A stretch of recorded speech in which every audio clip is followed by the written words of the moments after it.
বিসমিল্লাহির রহমানির রহিম। পরম করুণাময় মহান আল্লাহ তাআলার অশেষ রহমতে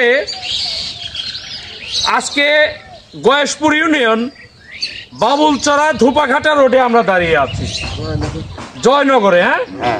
এই যে জয়নগর ধুপাঘাটা রোডে আর দাঁড়িয়ে আছি। আমাদের এই এলাকার মানুষের কাছে যখন ভোট চাইতে এলাম, এরা ভোটের প্রতি বিতৃষ্ণা, মানে জনপ্রতিনিধিদের প্রতি বিতৃষ্ণা। কেন বিতৃষ্ণা?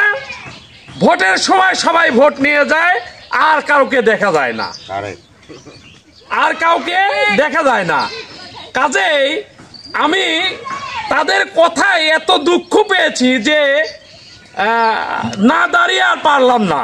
এই রাস্তাটা হাজার হাজার মানুষ এই যে ঢাকা রোডে ওঠে, বিভিন্ন কর্মজীবী মানুষ, এই যে দিন আনে দিন খায়, এরা খেটে খাওয়া মানুষ, এরা খুবই দুঃখ পেয়েছে। এটা উল্টো হয়েছে, খুবই দুঃখ পেয়েছে যে ভোটের প্রতি অনীহা, আমরা ভোট কাউকে দেব না, কারণ এই ভোট পাওয়ার পরে আর কেউ দেখা করে না, আমাদের কাছে কেউ আসে না।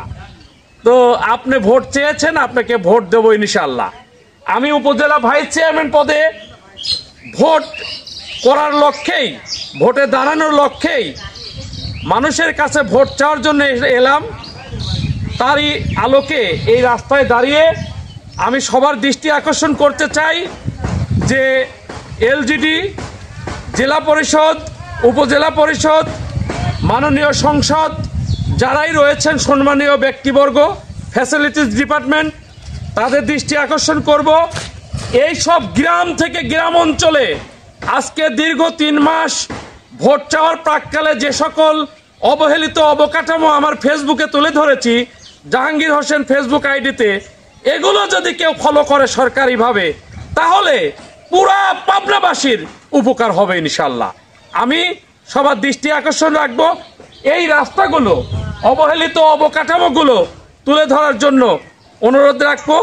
এই রাস্তা দিয়ে শত শত ছাত্রছাত্রীরা স্কুল, কলেজ, ইউনিভার্সিটিতে যায়, এখানে লিভার দিনমজুর যায়, এখানে লাশবাহী খাটিয়া যায়, এখানে আপনার হাসপাতালে রুগীরা যায়, এখানে গর্ভবতী মহিলারাও হাসপাতালে যায়, এখানে প্রতিবন্ধী আছে, এখানে বহু বৃদ্ধ মানুষ আছে।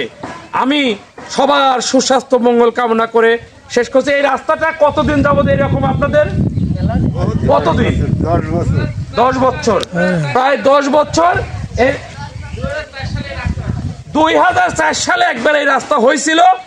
2004 সাল মানে আজ 20 বছর।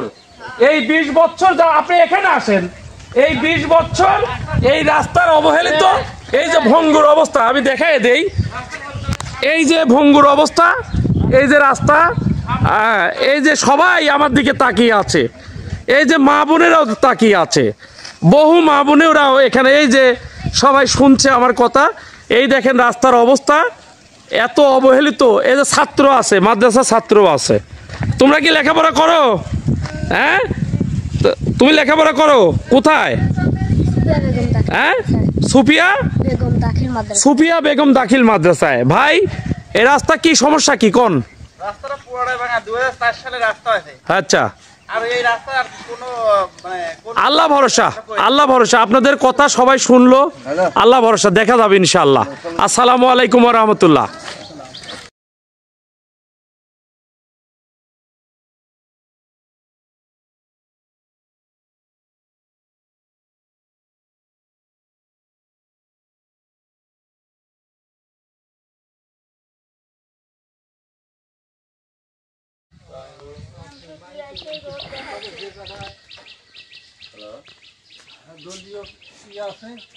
তাহলে আপনার বাসা কোথায়? আমার বাসা মূলত রাজাপুর। আমাদের ব্যবসা বাণিজ্য সব শহরে, আমরা সারাদিন শহরে। আপনি কি আমার নাম কোনোদিন শুনছেন? নাম শুনেছি আপনার। এই আমি, আমার দোকানও আছে আবার রাজাপুর মিথিলা মার্কেটে কিছু আপনার লাগানো আছে। আচ্ছা, তো ভোট কি পাবো না আমি? ইনশাল্লাহ, আল্লাহ ভরসা। ঠিক, দোয়া করবেন জি। মা, ভোট দিবেন না আমাকে? ভোট আল্লাহ যদি আমার দিবি দেবো অসত্তর, কিন্তু বেটা আমার দাবি আমার আপনার দাবি এই রাস্তা। রাস্তাটা না বেটা, এই বাক্সপুরা যায় আসে দোকানটা চলা কষ্ট করে মহিলা মানুষ 3 দিন লাতিন আছে। আচ্ছা, মেয়ে মানুষ একটা আপনার তো আর 10 কেজি চাল দরকার নেই, রাস্তাঘাটের দরকার। রাস্তাঘাটের দরকার। আচ্ছা, আপনি কি লিফলেট পাইছেন? হ্যাঁ? লিফলেট ওই যে কাগজ পাইছেন? হ্যাঁ, পাইছি। কই কাগজ দেখি, এই যে, উল্টি হয়েছে। ভোট কি দিবেন না মা আমাকে? হ্যাঁ, দেবো। আচ্ছা, প্রতীকটা 13 তারিখে প্রতীক হবে। হ্যাঁ, ঠিক আছে, আসসালামু আলাইকুম।